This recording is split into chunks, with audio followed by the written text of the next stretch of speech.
థాయిలాండ్‌లో south Thailand ఒక ముసలామె and కొన్ని families మంచిగా వాళ్ళ ఇంట్లో స్టే ఇచ్చి, బెడ్ ఇచ్చి, సెపరేట్ రూమ్ ఇచ్చి అండ్ ఇట్లా మన ఇండియన్స్ అయితే ప్రతి కంట్రీలో కంపల్సరీ మనల్ని ఎంత బాగా చూసుకుంటారో తెలుసు. బట్ వేరే కంట్రీస్‌లో ఈవెన్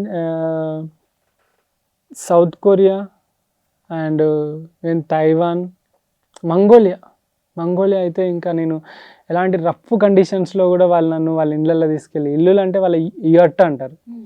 యట్ అంటే చుట్టూ తడకనే లైక్ స్టిక్ లేదా మట్టితోటి చేసి, బ్యాంబూ తోటి కానీ చేసి మొత్తం ఇట్లా పైకి ఇట్లా గుడిసెలాగా వేసేసి ఒక వైట్ కవర్ ఇట్లా కప్పుతారు. జస్ట్ రూములు గీములు ఏముండవు, జస్ట్ ఒక గుండ్రటిది ఒక హట్ లాగా ఉంటుంది అంతే, ఇట్లా ఓపెన్గా. ఆ చుట్టూ బెడ్లు ఉంటాయి, ఇట్లా బెడ్లు పిల్లలు ఇట్లా పడుకుంటారు అంతే. మధ్యలో పొయ్యి ఉంటుంది, ఆ పొయ్యిలో వేడి నీళ్ళు కాలుతూ ఉంటాయి, పైకి పొగ్గొట్టం ఉంటుంది. ఈ లోపల వేడి ఏదైతే ఉన్నదో దాంతో ఆ ఇల్లు అంతా వేడవుతూ ఉంటుంది. అలాంటి ప్లేసెస్లో నాకు మంగోలియన్స్ ఎక్కువ శాతం హార్స్ మిల్క్ తాగుతారు. హార్స్ మిల్క్, దాంతో చేసే ఒక ఆల్కహాల్. మంగోలియన్స్ కొంచెం అంటే ఇప్పుడు సోషల్ మీడియా చూస్తే భయంకరంగా ఉంటారు అట్లా అనిపిస్తుంది కదా, మీకేం అనిపించలేదా? అంటే ఒకప్పుడు జంగిస్ ఖాన్ ఉన్న ఆ టైంలో వాళ్ళు దండయాత్రలు చేసి లైక్ చైనా లాంటి మీకు చాలా ఏషియన్ కంట్రీస్లో మీకు చూసుకుంటే అతని జెనెటిక్స్ ఇంకా ఉన్నాయని చెప్పేసి అని అంటారు, వీళ్ళందరూ వాళ్ళే అని అంటారు.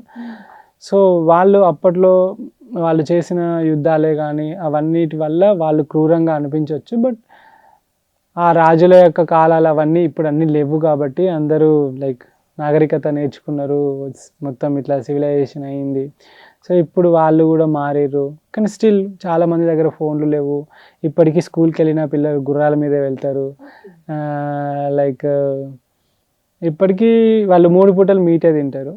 ఓన్లీ మీట్, రెడ్ మీట్, అది కూడా మేక లేదా హార్స్ లేకుంటే బీఫ్, ఇదే తింటారు. అండ్ వాళ్ళ యొక్క జీవన శైలి కంప్లీట్గా నేను ఇంతవరకు చూసిన వాళ్ళల్లో కంప్లీట్ ఆపోజిట్ ఉన్నది.